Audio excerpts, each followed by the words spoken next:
O Senhor tem colocado uma palavra no meu coração e eu peço a Ele graça, misericórdia, para que eu possa passar para os irmãos com essa graça, com esse entendimento que Ele colocou no meu coração. Muitas vezes palavras parecem ser muito difíceis, mas não são, porque as palavras do Senhor são palavras de vida, de amor e de paz. Amém? Abra sua Bíblia comigo no livro de Mateus, o Evangelho de Jesus, segundo escreveu Mateus, capítulo 24. Mateus, capítulo 24.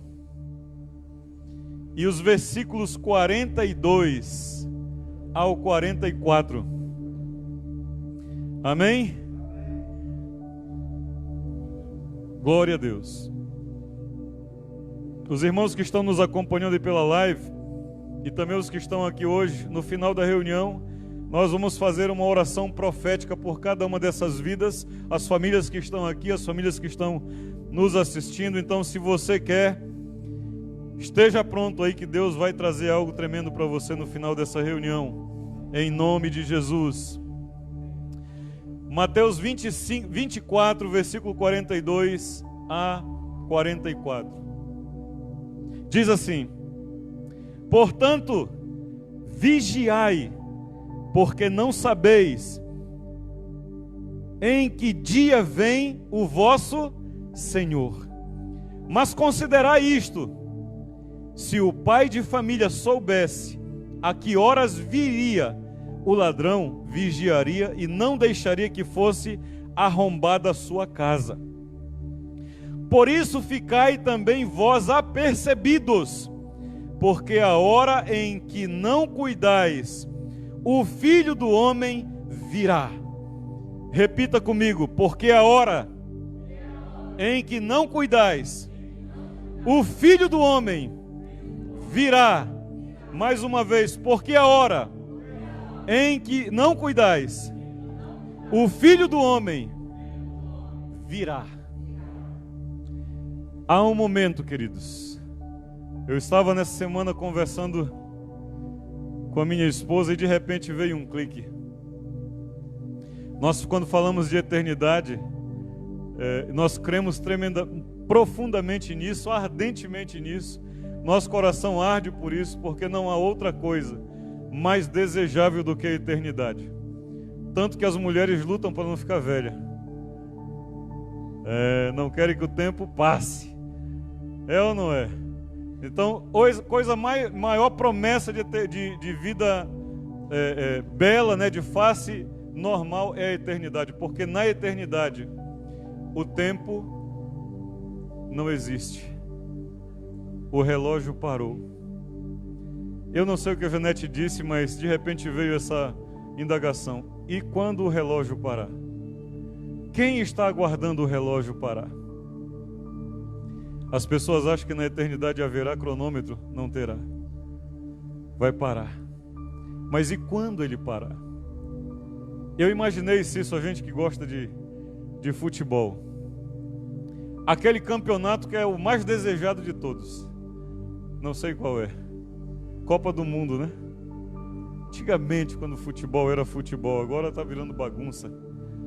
Mas você imagina no campeonato de Copa do Mundo, a seleção do país que você torce, do seu país, está ali diante de um adversário que não está de brincadeira, está com todo o gás, está com muita habilidade, está realmente lhe dando trabalho para vencer. Tanto trabalho que no tempo normal do jogo não deu para vencer. Foi para a prorrogação.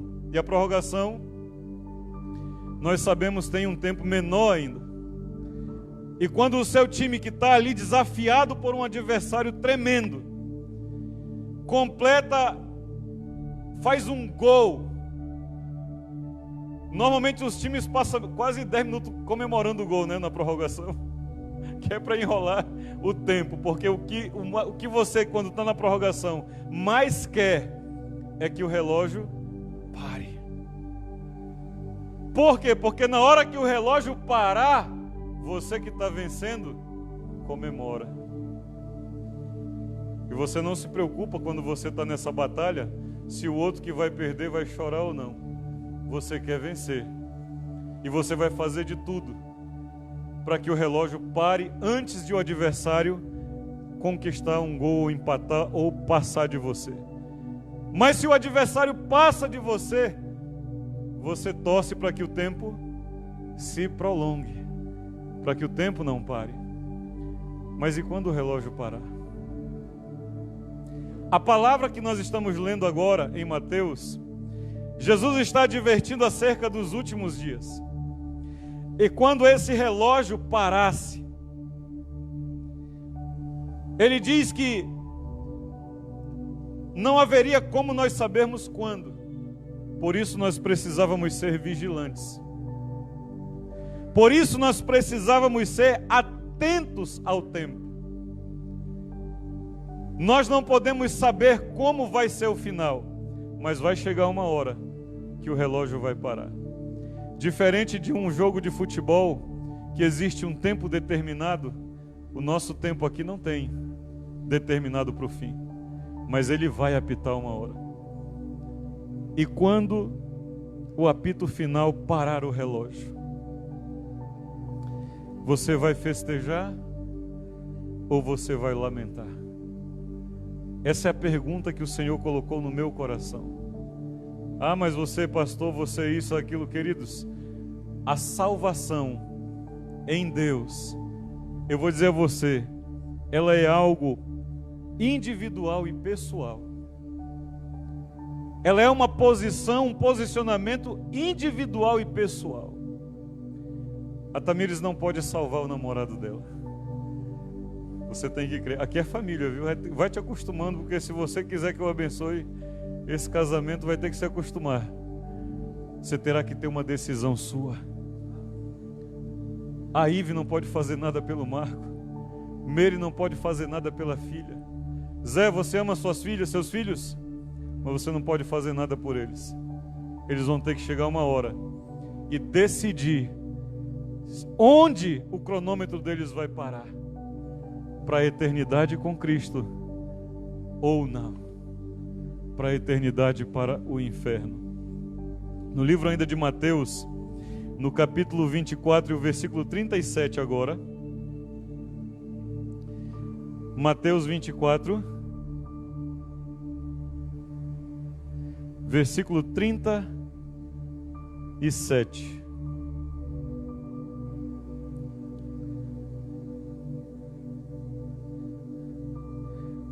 Amém? Pois assim como nos dias de Noé, também será a vinda do Filho do Homem. Portanto, assim como nos dias anteriores ao dilúvio comiam e bebiam, casavam-se e davam-se em casamento, até o dia em que Noé entrou na arca. O cronômetro parou, queridos. Na hora que Noé entrou na arca, o tempo parou.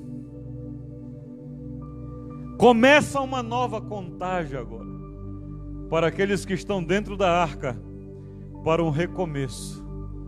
Para os que estão fora da arca, não importa, homens ou animais, o fim.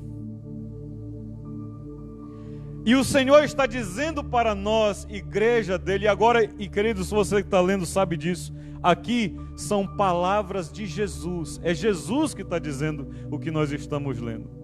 Jesus está falando para um grupo de pessoas e ele está trazendo a memória, nós estamos lendo em Mateus. Mateus é um livro escrito para quem? Para os judeus. Então ele faz muita menção, porque os judeus sabem do que ele está falando. Quando ele fala para outros povos, ele usa em parábolas. Mas aos judeus ele traz a memória, a história. E a história que ele está trazendo era conhecida deles ao longo de milênio. Ao longo de centenas de anos e milênio. E ele está dizendo para eles, como foi nos dias de Noé. Vocês sabem o que eu estou falando. Noé, queridos, passou cerca de 100 anos. Já pensou, irmão Meire? 100 anos construindo uma arca. E Noé dizia, enquanto construía, provavelmente quando era questionado, o que você está fazendo? E Noé dizia, vai cair água do céu e vai inundar toda a terra. Você já parou para pensar? O máximo que acontecia naquela época era neblina. Era um orvalho que amanhecia no chão. Nunca havia caído uma gota de água. Você já pensou que loucura é isso? Nunca aconteceu isso. E Noé dizia, imagina a cabeça das pessoas ouvindo isso. É um louco. Noé começou a construir a arca, tinha quantos anos? 30? 100 anos? Noé tinha 500 anos quando começou a construir a arca. Imagina, é um velho, tá gagaja, como vai cair água e inundar tudo? Conversa fiada. Então eles continuaram vivendo a vida deles como se nada fosse acontecer. Só que um dia Deus disse, Noé, entra na arca. Tá maluco, um monte de bicho dentro da arca. Imagina o que vai acontecer aí dentro. Essas feras ainda vão devorar ele. Só que Noé entrou na arca. E aí o Senhor diz, entra na arca que eu vou fechar a porta. E o Senhor fechou a porta. Queridos, não é nós que vamos julgar pessoas. Não está em mim, não está em ninguém que está aqui hoje o poder de julgar quem vai e quem fica. Está no Senhor. Porque se estivesse conosco, não acabaria. Imagine Noé com a chave da porta da arca. A negada batendo e Noé, peraí, deixa eu entrar mais um.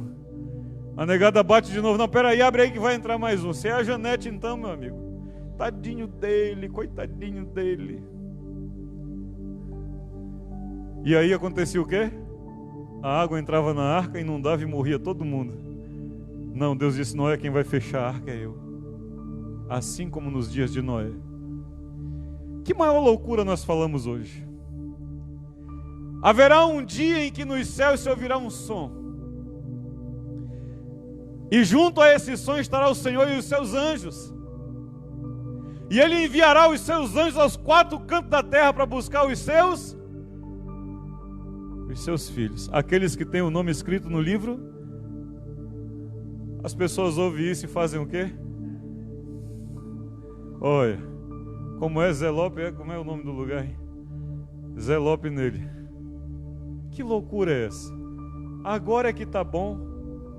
Tá tudo na mão, tá tudo bonitinho, tá tudo arrumadinho, tá tudo certinho. Agora é que tá bom, cis. Que antigamente o cara quando queria arrumar família, ele tinha que se vestir de homem, não era? Tinha que se vestir de homem. Pegar a esposa, catar o rumo que dele aí, construir sua casa e viver. Hoje não. Ninguém está ligando para nada disso. Não será assim conosco, em nome de Jesus. Mas a maioria está vivendo vida boa. Meu filho aos 12 anos, quando ouviu que Jesus ia voltar, ele disse, mas pai, eu ainda nem tive filho, não casei. Ainda não tive filho. Quando o Senhor voltar, nada disso terá sentido, queridos. Nada disso valerá alguma coisa. Mas como nos dias de Noé, será o dia da vinda do Filho do Homem. As pessoas não vão ligar. Sabe, eu vejo que, pela graça do Senhor, não sei, muitas pessoas têm vindo ao Evangelho, mas não sei por qual Evangelho. Eu às vezes fico na dúvida, irmão, se o Evangelho que as pessoas estão se rendendo é o Evangelho da eternidade ou é o Evangelho da vida aqui e agora. Porque para viver o Evangelho, você tem que fazer muita coisa que é contrário à vida aqui e agora. Aí Jesus fala para um grupo de irmãos que queria dizer, Senhor, eu quero te seguir. Eles, tu quer me seguir? Então, negue-se a si mesmo. Tome a sua cruz. Ô, irmão Meire, cruz, a gente já está sofrendo. É mais cruz ainda.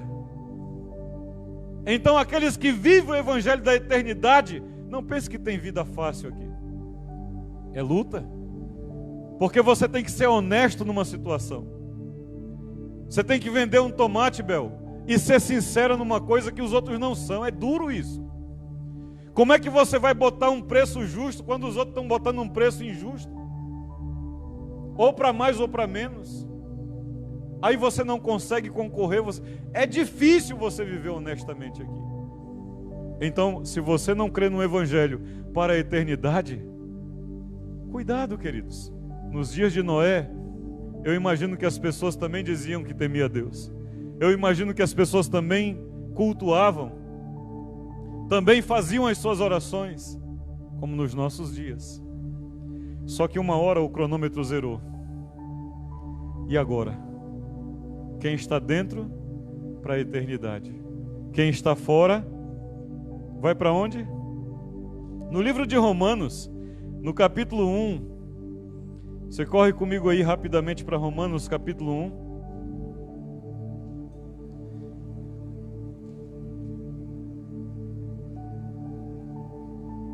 Eu gosto desse texto.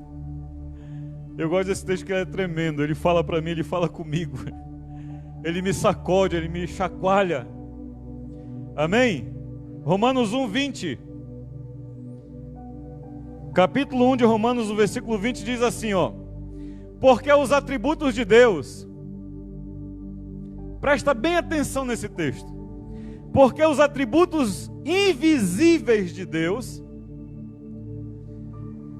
assim o seu eterno poder, como também a sua própria divindade, claramente se reconhecem desde o princípio do mundo, sendo percebidos por meio das coisas que foram criadas. Tais homens são por isso indesculpáveis.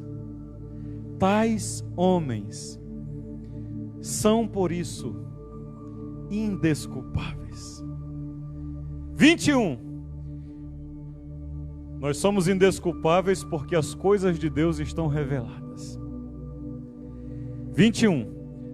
Porquanto, tendo o conhecimento de Deus, e aqui ninguém pode negar, porque não importa o isolamento que um povo tenha vivido, em alguma situação, em algum momento, eles têm o entendimento de que há algo maior, que há um Deus, que há algo superior que criou tudo. Não importa o isolamento.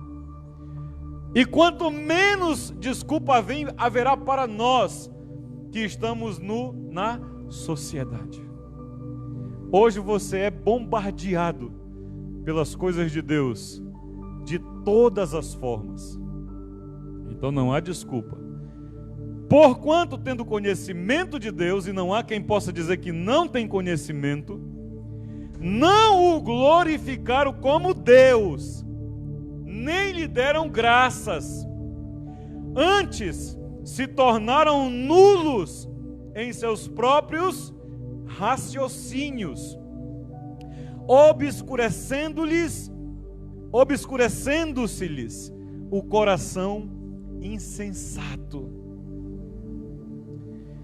Como nos dias de Noé, as pessoas ignoravam aquilo que ele estava fazendo, sem se questionar, pera lá, esse cara não pode estar fazendo isso à toa, é muito tempo. Marco, a gente sustenta uma loucura um tempinho na cabeça, mas depois a gente recobra e segue outro rumo. Você sustenta uma ilusão, um sonho, um pensamento por um tempo, mas Noé está há cerca de 100 anos fazendo uma coisa. Ao longo de milênios, ao longo de dezenas de anos, de centenas de anos, há um grupo de pessoas que tem anunciado que um dia o cronômetro vai parar. Só que o que está acontecendo, mesmo que as pessoas tenham conhecimento de Deus, elas negam Deus. Elas negam a Deus porque elas estão, qual é o termo? Obscurecendo-se ou entrando num lugar obscuro do seu próprio entendimento. Queridos, a nossa mente é algo tremendo. Eu conheço um mentiroso, eu conheço um ex-mentiroso, que ele mentia tanto, Cício, e ele dizia que tinha uma conta num banco que tinha muito dinheiro, e ele disse isso para mim, ele confessou isso para mim. Ele mentia tanto que um dia ele foi lá no caixa, colocou o cartão para sacar o dinheiro que não existia. Ele acreditou na própria mentira. É assim que muita gente está vivendo hoje.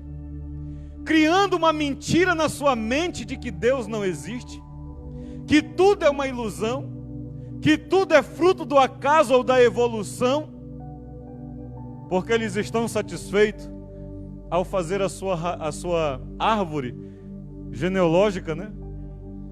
Eles vão voltar e vão descobrir que vieram de um chimpanzé. Mas eu não vim de um chimpanzé. Eu sou criatura, eu fui criado pelo Deus Criador dos céus e da terra, tal como sou, a sua imagem e semelhança. Mas aí eles entram com filosofias. Aí um desses sábios disse para mim: mas você crê num Deus, num livro que foi escrito por homens? Eu digo: e a sua fé está baseada em quê? Está em conhecimento em quê? Em livros? Eu digo: que livros? Os livros dos autores que eu leio, quem são os seus autores? São deuses ou são homens?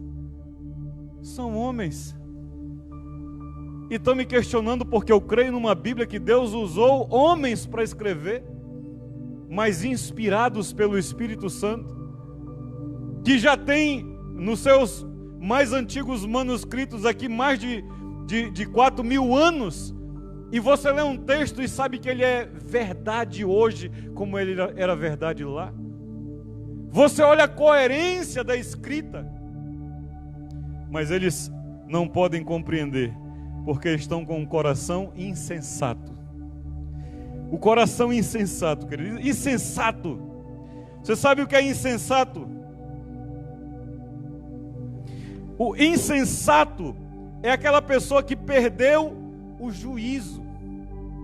É o que diz a língua portuguesa. A língua portuguesa diz que insensato é adjetivo substantivo masculino de quem ou que perdeu o juízo, cujos atos são contrários ao que é bom, perderam a justa medida, são insanos, são doidos.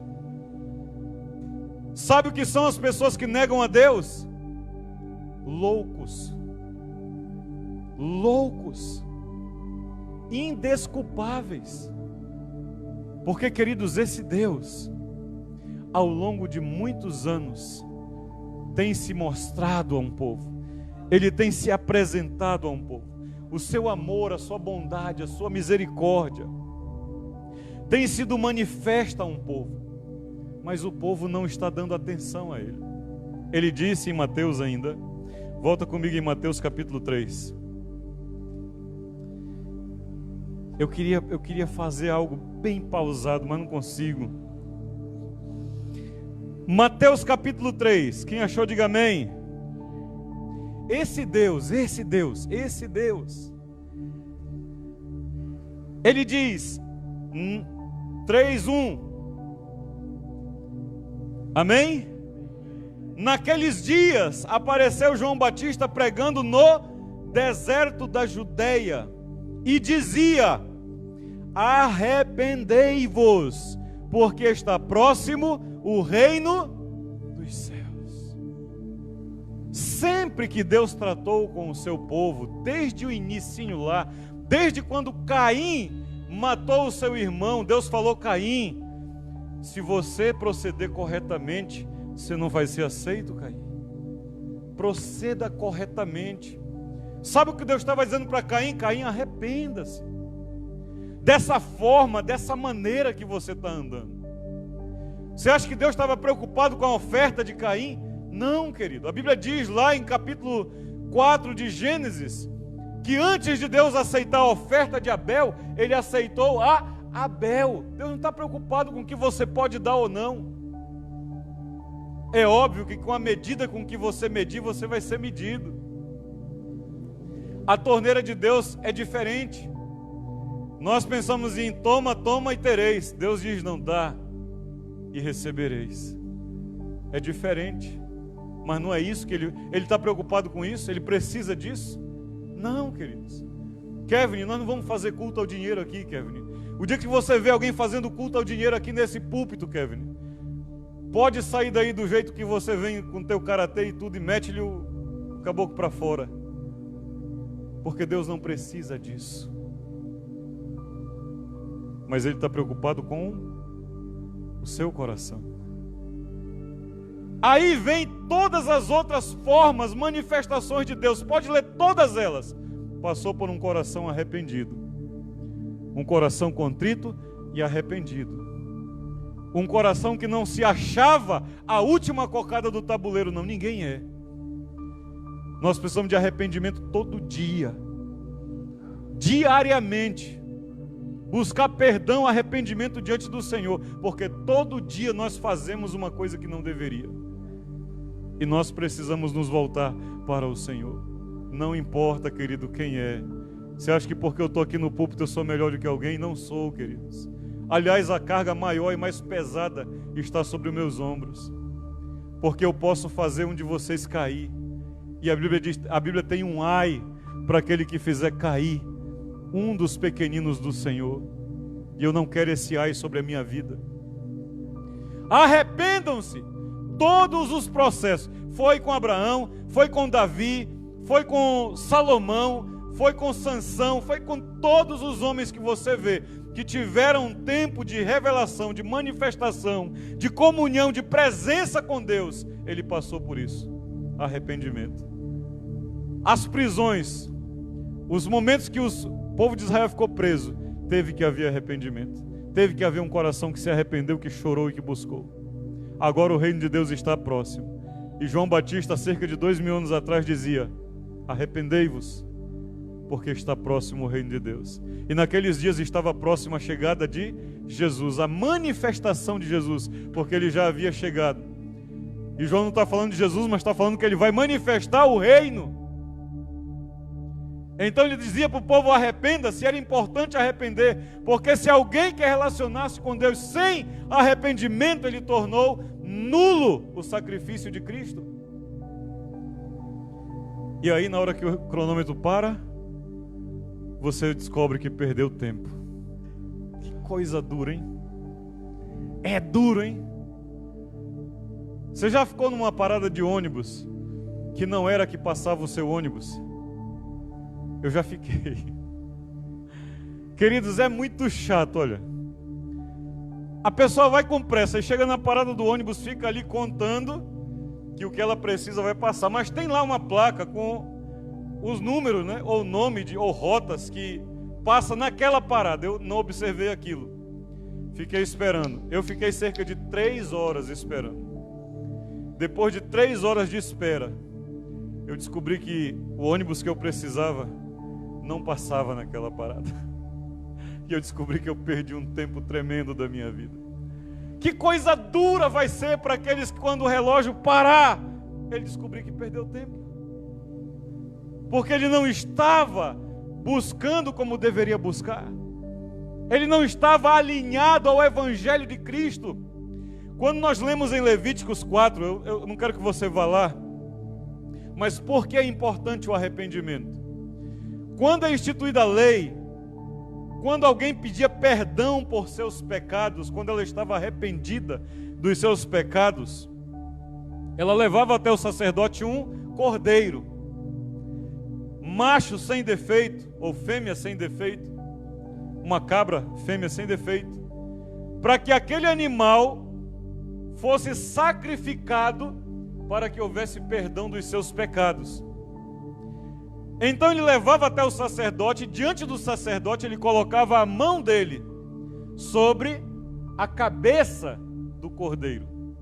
E o sacerdote vinha e imolava, matava, cortava o pescoço daquele cordeiro. E enquanto aquele sangue estava sendo derramado, havia remissão de pecado. Por isso a palavra diz que sem sangue não há remissão de pecados. Só que se a pessoa que estivesse colocando a mão sobre o cordeiro não estivesse de fato arrependida, a morte do cordeiro era em vão. Por isso, se alguém quer relacionar-se com Jesus, ele precisa ir pelo caminho do arrependimento, para que a morte de Cristo não seja em vão na vida dele. Do contrário, vai ser em vão. Como é que eu sei que é arrependimento? Arrependimento é aquela pessoa que viu o erro e deixa. Amém? Aquele que vê o erro e volta a fazer é remorso. Ele sente remorso, porque ele sabe que ele machucou alguém ou ele machucou ele próprio. Ele sabe que ele feriu alguém ou está ferindo ele próprio. E ele acha que aquilo não é bom. Só que daqui a 2 semanas, 3 semanas, depois que ele parou de fazer o que ele fazia, ele volta a fazer. Não houve arrependimento. E aí ele está anulando o sacrifício de Jesus. Mas o nosso Deus não está preocupado se eu vou ou não responder. Ele deu um grito, ele deu um brado para todos nós. João capítulo 3, creio que um dos mais conhecidos textos da nossa geração e de talvez todas as gerações. João capítulo 3, o versículo 16 em diante diz: eu quero que você compreenda só uma coisa, eu quero que você raciocine numa coisa comigo. Um dia, irmã Mary, o relógio vai parar. E quando ele parar, nós festejaremos ou lamentaremos. E quando nós estivermos lá, nós vamos saber: o Deus que criou os céus e a terra fez tudo que era possível ele fazer. E nós precisávamos dar o nosso passo. Nós precisávamos dar o nosso passo. Só que como nos dias de Noé, os homens preferiam viver as suas vidas. É muito mais fácil. Ô irmãos, é muito mais fácil. Eu estou com meus pais velhinhos lá no interior do Pará. Você já viu aquele termo que diz terra onde emana leite e mel? Já ouviram falar? Uma terra onde emana leite e mel, uma terra muito boa, né? A fonte desse mel e leite é lá onde meus pais moram, no Cuiarana, interior do Pará. Eu podia estar lá com eles. Eu podia estar lá vivendo com eles, era muito mais fácil. Só que há um grito do Senhor para uma geração a qual eu pertenço, dizendo: arrependam-se, voltem-se para mim. E quem vai? E quem vai dar esse grito? Eu estou dando um grito aqui, mas tem lugar que eu não posso ir. Tem lugar que é só a Ive que vai poder gritar, porque eu não vou ter acesso, mas ela tem. Deus é poderoso, Ele sabe como fazer, irmãozão. Eu não sei o nome ainda. Tem lugar que eu não posso ir, mas você pode. Há um grupo, há uma geração que está desapercebido, que eles estão, como disse o texto lá de Romanos que acabamos de ler, insensatos, juízo obscurecido, e alguém tem que gritar. É o cara do Uber que você não sabe se vai encontrar mais, então tem que anunciar, porque senão o cronômetro vai parar e eles não vão saber onde estão. E aí será um dia de dores, um dia de choro e um dia de ranger de dente. Porque Deus amou o mundo de tal maneira que deu o seu Filho unigênito para que todo aquele que nele crê não pereça, mas tenha a vida eterna. Coisa simples, queridos. Nós temos que crer em Jesus. Só que crer em Jesus não é eu dizer eu acredito, é eu fazer eu acredito.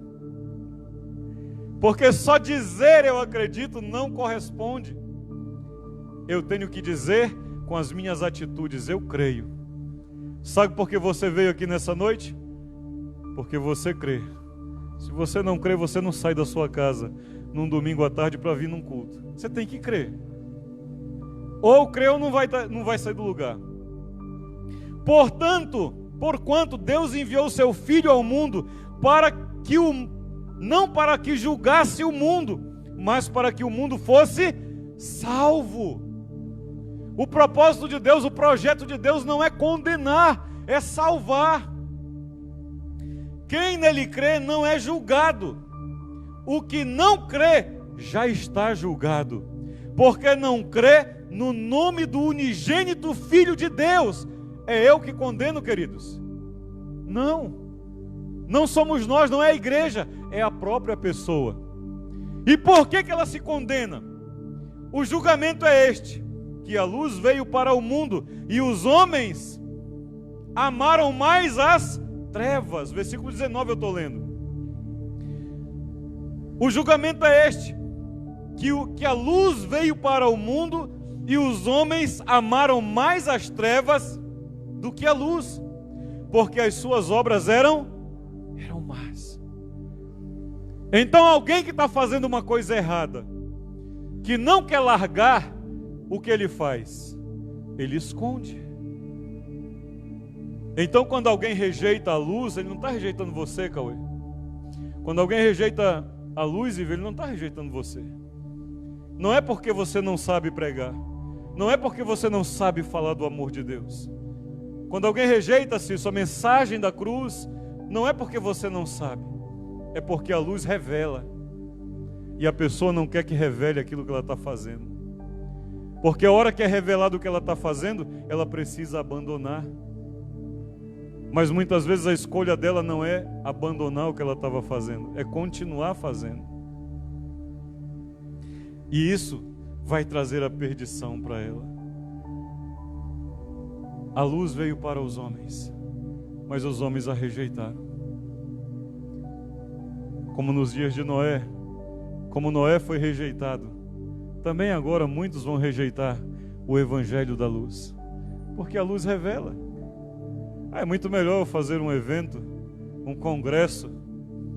Eu faço um congresso dos vencedores aqui. Mas e os vencedores para a eternidade? Onde estão?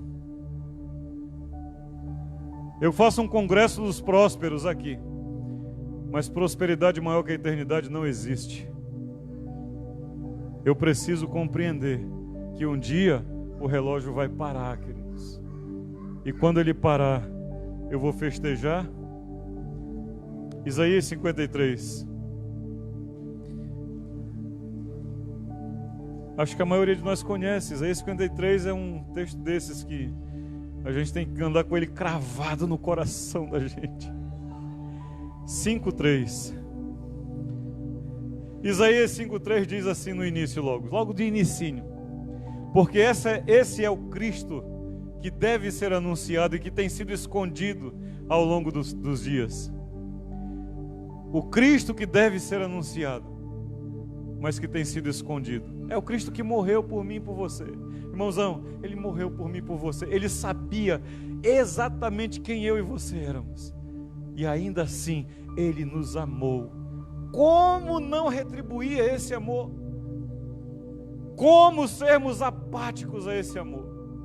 Alguém que tinha tudo para me odiar, me amou, a ponto de morrer numa cruz por mim. Oh Deus! Isaías começa, aliás ele continua, porque o texto começa em 52:13, mas nós vamos ler de 53, versículo 1. Quem creu na nossa pregação? E a quem foi revelado o braço do Senhor? Quem creu? A quem foi revelado? O braço do Senhor foi revelado a todos, mas quem creu? Porque foi subindo como um renovo perante ele, e como raiz de uma terra seca, não tinha aparência nem formosura, olhámo-lo, mas nenhuma beleza havia que nos agradasse. Algumas pessoas acham chique ser evangélico, ser gospel. Nós somos gospel, né? Aí nós tem banda gospel, tem forró gospel, tem funk gospel, tem um monte de coisa gospel, é chique. Só que o evangelho de Jesus, queridos, de fato e de verdade, não tem esse glamour tudo aqui na terra. O glamour do evangelho de Jesus é na glória, não é aqui. Porque o evangelho de Jesus não me faz famoso, faz o nome dele famoso. Porque eu não posso invocar glória quando eu vejo um Theo da vida aqui, quando eu sei que quem operou na vida dele foi Deus. Porque eu sei que um pai veio aqui de madrugada, dobrou o joelho aqui por umas 2 ou 3 horas e clamou ao Senhor. Porque havia mãe clamando, porque havia pessoas no mundo inteiro clamando e Deus movendo, e a mão do Senhor foi operosa na vida deles. Mas alguns vão puxar, porque foi eu que orei. Foi lá na minha igreja, não foi por causa da igreja não, queridos. Foi por causa do poder do nome do Senhor Jesus. Porque ali está um grande homem de Deus. Eu não creio, queridos, porque grande só há um, o Deus Criador dos céus e da terra. mas nós o consideramos como alguém que não devia agradar-se, não agradava a ninguém. 3, era desprezado e o mais rejeitado entre os homens, homem de dores, que sabe o que é padecer, e como um de quem os homens escondem o rosto, era desprezado, e dele não fizemos caso. Mas é porque se eu disser que eu sou cristão, se eu disser que eu temo a Jesus, que eu sou um seguidor de Jesus, as pessoas vão mangar de mim, as pessoas vão fazer mangação, vão abusar, vão fazer piada de mim. Queridos, maior de todas as chacotas, maior de todas as mangações, maior de todos os abandonos, quem já passou foi Jesus, por mim e por você. Qualquer coisa que alguém disser para mim hoje, para querer me envergonhar, para querer me humilhar por causa do Evangelho, é nada. Não tem medida, é nada. Porque vale muito mais. Mas ele foi desprezado, ninguém fez caso dele. Certamente ele tomou sobre si as nossas enfermidades. Ele está dando ou não está dando chance para nós? Ele tomou as nossas enfermidades e as nossas dores levou sobre si. E nós o reputávamos por aflito, ferido de Deus. Mas ele foi transpassado pelas nossas transgressões, pela minha e pela sua transgressão, e moído pelas nossas iniquidades. O castigo que nos traz a paz estava sobre ele, e pelas suas pisaduras fomos sarados. Todos nós andávamos desgarrados como ovelhas, cada um desviava pelo caminho, mas o Senhor fez cair sobre ele a iniquidade de todos nós, e ele sofreu naquela cruz por causa de mim. Ele sofreu. Você acha que eu vou deixar a chance passar? Não. Eu vou garantir, Mari, que quando o cronômetro parar, eu estarei lá dando o meu passo para a eternidade. Eu vou garantir. Sabe por que eu não quero deixar que tudo isso se torne vão? Se eu fizer qualquer coisa contrária, eu vou fazer com que tudo isso se torne vão. Versículo 7, ele foi oprimido e humilhado, mas não abriu a boca. E como cordeiro foi levado ao matadouro, e como ovelha perante os seus tosqueadores, ele não abriu a boca. Mas tem alguns evangélicos aí que estão brigando com todo mundo e mandando pessoas para o inferno em nome do evangelho. Que é isso, pastor? Que é isso? Eu conheço um monte de evangélico que o testemunho dele está levando um monte de gente para o inferno, porque eles não honram ao Senhor. Jesus não gritou com ninguém, não buscou ser maior do que ninguém, não buscou ser melhor do que ninguém, porque ele estava lá no meu e no seu lugar. Se isso nós vamos sofrer, pode mangar de nós, mas nós vamos continuar abrindo portas para cultuar o Senhor. Nós vamos continuar saindo na rua orando pelas pessoas. Nós vamos continuar ministrando o evangelho na nossa família. Podem rir, pode bagunçar de nós. Às vezes a gente vai ficar aborrecido, vai embora, não fala nada, volta outro dia cabeça fria, mas nós vamos continuar, porque vale a pena, e porque eu sei que essa corrida que nós estamos, Cício, essa é a única corrida em que nós não vamos em direção ao pódio, essa é a única corrida em que nós não vamos cruzar, nós não vamos em direção à linha de chegada. A linha de chegada está vindo em nossa direção, e uma hora ela vai chegar, e quando essa hora chegar, está próximo, queridos. Está próximo. O que nós estamos vendo aí nível de mundo garante para nós que está próximo. Não me atrevo a dar prazo, não vou dizer que vai ser mês que vem, não vou dizer que vai ser ano que vem, mas eu vou dizer, está próximo. Está próximo, querido. No meio dessa pandemia agora, se vocês estão ligados em notícias mundiais, vocês vão saber que tem uma cúpula mundial para discutir um regimento mundial, para discutir um governo mundial. Eles querem criar leis que vão governar todos os países do mundo. Sabe o que é isso? É o prelúdio, é a preparação para a manifestação do anticristo. Pode pesquisar. Cúpula para a discussão da educação mundial. Vamos pegar nossas crianças e colocar Tem muitas famílias hoje que já perderam os seus filhos. Hoje, já perderam os seus filhos. E se talvez, eu vou dizer talvez, se dobrar o joelho, se clamar, se chorar, se buscar mesmo, eles terão os seus filhos de volta. Mas no Senhor. Porque tem famílias hoje que se atrever a falar com uma menina de 10 anos de idade, de 10 para os 20 anos de idade agora, se você tentar falar, você vai descobrir que perdeu o seu filho e não sabia. Tem famílias assim hoje. E isso é o prelúdio para o final dos tempos. Porque eles vão tomar a cabeça dos nossos filhos. E quando os pais quiserem falar com os filhos, não poderão. Pega o livro que os teus filhos estão lendo na escola. Pega os sites que eles estão acessando. E você vai saber do que eu estou falando.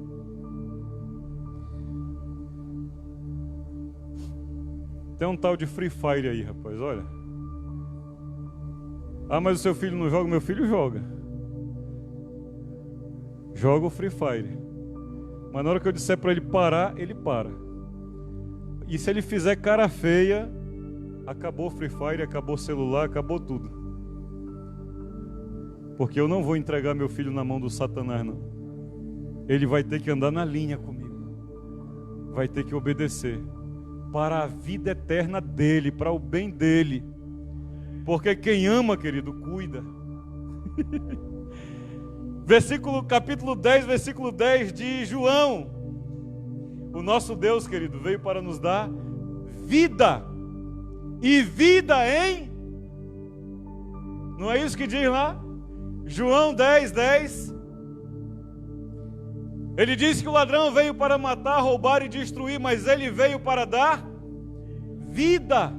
Se o que nós estamos vivendo hoje não é vida, queridos, precisamos recobrar o ânimo, recobrar a memória e saber que Ele, o Senhor dos Senhores, o Rei dos Reis, conquistou a vida para mim. Ele morreu numa cruz, como disse Isaías, sofrendo, padecendo, sendo humilhado, sendo esmigalhado pelos meus pecados. Ele não voltou atrás. Ele permaneceu firme. Ele foi para o alvo, porque ele estava pensando em mim. Você acha que hoje nós vamos ter luta, Cício? Nós vamos ter luta. Mas se o nosso olho, se o nosso foco estiver no alvo, nós vamos vencer. Nós vamos passar. Porque ele veio para nos dar vida. E a vida que ele nos deu, ninguém pode nos roubar. Mas não é vida de coisinhas que esse mundo possa nos oferecer. O que o mundo pode nos oferecer é bom? É bom. Óbvio que é bom. Quem que não gosta de um celular, de andar de carro? Todos nós gostamos. Mas isso não nos atrai. Porque nós estamos esperando algo. Mateus capítulo 25. Uma hora o relógio vai parar, queridos. E quando ele parar, você quer a vida está em Jesus.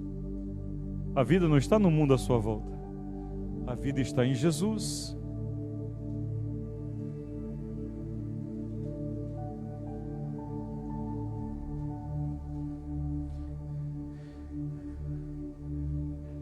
Menino fica em casa jogando e os pais vão para fila de banco, fila de lotérica pagar. Eu não aceito. Temos que colocar nossos filhos, tem que treinar nossos filhos. Os muçulmanos têm... Marco viu isso lá. Os muçulmanos não têm a vida eterna para nos ensinar. Mas eu via um menino de 8 anos de idade ir fazer depósito bancário lá em Vilanculos. Aquele filho do Nazir. Aos 8 anos de idade, amanhecia o dia, acordava com o pai. Na loja com o pai. De tarde, escola. Sabe o que acontece com um menino desse no futuro dele? Será um grande empresário. Será um empreendedor. Corajoso, ousado para a vida. Mas os nossos filhos, já fritou um ovo, João? Não? Ei, quantos anos? 7 anos? Chegar em casa hoje, deixa ele fritar um ovo para ele comer. A mãe é professora de gastronomia, tem que ensinar. Não pode ficar fazendo para eles tudo, não. Sabe para quê? Para amanhã eles serem alguém na vida. Para amanhã eles não estão dando trabalho para os pais, e sim está trabalhando para os pais. 25:1. Não sei por que vem essas coisas, queridos, mas eu tô com uma gana de salvar uma geração. A nossa geração. Vocês conhecem a parábola, não conhecem? Vocês conhecem a parábola? Aí, Kevin, é dura essa parábola para mim, Kevin. Porque aqui é a igreja, aqui são a igreja de Jesus aqui. 10 virgens que ele está falando de quem? Da igreja. 10 virgens, não é 5 prostitutas e 5 virgens. Não, ele está falando de 10 virgens. 10 virgens que se prepararam para esperar o noivo. Ele está falando de nós, Bel, da igreja. Agora diz que 5 eram imprudentes e 5 eram prudentes. 5 levaram as lamparinas só com o azeite que estava no depósito da lamparina. Outras 5 levaram a lamparina e um depósito auxiliar. Porque aqueles que estão esperando o cronômetro parar estão preparados, queridos. Não vão ser apanhados de surpresa no meio do caminho, não. Eles estão preparados. E sabe o que significa óleo, né? Unção. Busca. Unção é busca, é intimidade com o Senhor. Unção, o óleo é unção é busca e intimidade com o Senhor. É alguém que vive em intimidade com o Senhor. Então como é que você vai estar esperando se você deixou esfriar a sua fé? Como é que você vai estar esperando se você deixou as coisas que esse mundo oferece tomarem o lugar que pertence ao Senhor na sua vida? Você já leu quantos livros da Bíblia esse ano? Você já leu quantos livros para edificação espiritual sua esse ano? Você ora todo dia? Não tem problema não, eu também tenho. Eu também tenho Spotify, né? É Spotify, é Netflix, é Amazon Prime, é o que mais? YouTube, IPTV, eu também tenho, meu amigo. Mas a hora que eu vejo a bobônica de um filme tomando minha vida com Deus, eu desligo a televisão, o controle está na minha mão. Diga o controle. Diga o controle. Está na minha mão. O controle está na minha mão. A igreja perdeu a maior oportunidade que ela teve de comunhão com o Senhor nesses dias. Depois de 100 anos de pandemia, de quarentena, depois de 100 dias de quarentena, ao invés de saírem especialistas em ler a palavra em oração, vão sair especialistas em série, em Netflix. Sangue de Jesus te repreenda, Satanás. Vamos buscar o Senhor, queridos. Sermos prudentes. Sabe o que aconteceu, Zé? Eu vou ler só o versículo 10. As virgens imprudentes não tinham azeite nas suas vasilhas. E quando ouviram o clangor que lá vem o noivo, elas se preocuparam, e agora? E aí diz o seguinte no versículo 10: E saindo elas para comprar o óleo, chegou o noivo, e as que estavam apercebidas entraram com ele para as bodas, e fechou-se a, diga, fechou-se a porta. Queridos, um dia a porta vai fechar, do mesmo jeito como foi nos dias de Noé. A porta fechou ou não fechou nos dias de Noé? Fechou. E ela vai fechar novamente. E eu estou falando para mim e para você, que eu sei que nós estamos clamando e buscando estar presentes nesse dia, para entrarmos com o noivo. Mas há, irmãos, uma multidão de pessoas hoje, que estão, desapercebidos. O que é que eles fazem? Eles assistem live. Você assiste uma live, é bom, queridos.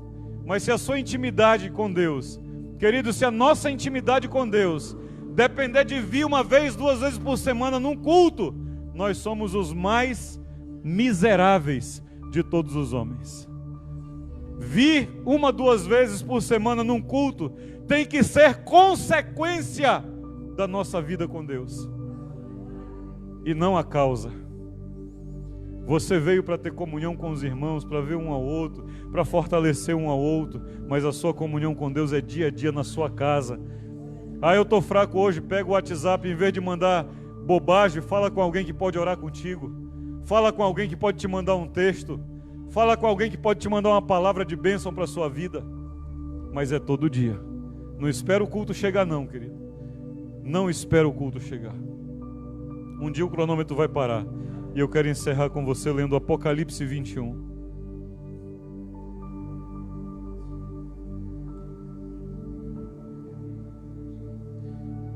Irmãozinhos, um dia o relógio vai parar.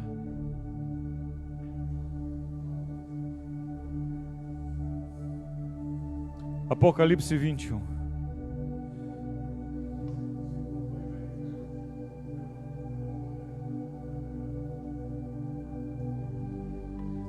Amém? 21, 22 diz assim, Zé, olha, está falando da nossa cidade, quando o cronômetro parar, olha o que ele vai dizer aí. Nela não vi santuário, porque o seu santuário é na Nova Jerusalém não terá nem templo, não vai ter casa, Cauê, para congregar, porque o Senhor é a nossa congregação. O Senhor é... As pessoas estão construindo impérios. Eu quero um lugar melhor, em nome de Jesus. Eu quero um lugar melhor para nós como igreja. Depois dessa quarentena, isso aqui não vai caber ninguém aqui, irmãos. Não vai caber, as pessoas vão voltar em nome de Jesus a congregar. Eu quero um lugar melhor, mas eu não vou preocupar em construir grandes coisas para o anticristo, porque para onde eu vou, nem vai precisar de santuário. Diz: o Senhor é o santuário, o Deus Todo-Poderoso e o Cordeiro. A cidade não precisará de sol. A cidade não precisará de quê? A cidade não precisará de quê? Ela não vai precisar de quê? O cronômetro parou, queridos. Agora não tem mais dia, não tem mais noite, não tem mais nada, acabou. O relógio parou. E nós vamos viver eternamente com Ele. Nem da lua, para lhe darem claridade, pois a glória de Deus a iluminou, e o Cordeiro é a sua lâmpada. A cidade não precisará de sol, não precisará de lua, porque a glória do Cordeiro a iluminou. O Cordeiro é a sua lâmpada. Versículo 25: as suas portas nunca, jamais se fecharão de dia, porque nela não haverá noite. Parou. O cronômetro vai parar. E quando o cronômetro parar, e quando o relógio parar, será que nós vamos festejar ou vamos lamentar? A igreja de hoje, a igreja que está preparada hoje, está sendo preparada hoje, ela está esperando o cronômetro parar ou ela quer uma vida eterna aqui e agora com as coisas que ela acha que é bom agora? Será que ela almeja a glória com o Pai? Um lugar, querido, se você continuar lendo, ele vai dizer: lá não haverá. Olha o que ele diz no final, vamos ler. Vamos ler, porque a palavra é melhor, a Bíblia é melhor do que qualquer coisa que homens como eu possa dizer. 27. Nela nunca jamais penetrará coisa alguma contaminada. Diga aí, não entrará coisa alguma contaminada. Sabe um lugar onde você não vai se preocupar com vírus, com doença, com coisa nenhuma. Nem o que pratica abominação e mentira. Tanto de crente contando mentira, irmãos. Falando mentira. Mas somente os que tiverem, somente os inscritos no livro da vida. Só quem vai entrar lá? Os que tiverem o nome escrito no livro da vida. Quem escreve o nosso nome no livro da vida? Quem escreve o nosso nome no livro da vida? Jesus. Então diga para ele: Jesus, garanta para mim nessa noite que o meu nome está escrito no livro da vida. Diga: Jesus, Jesus, eu me rendo, eu me arrependo e eu te suplico, garanta para mim o meu nome escrito no livro da vida, em nome de Jesus.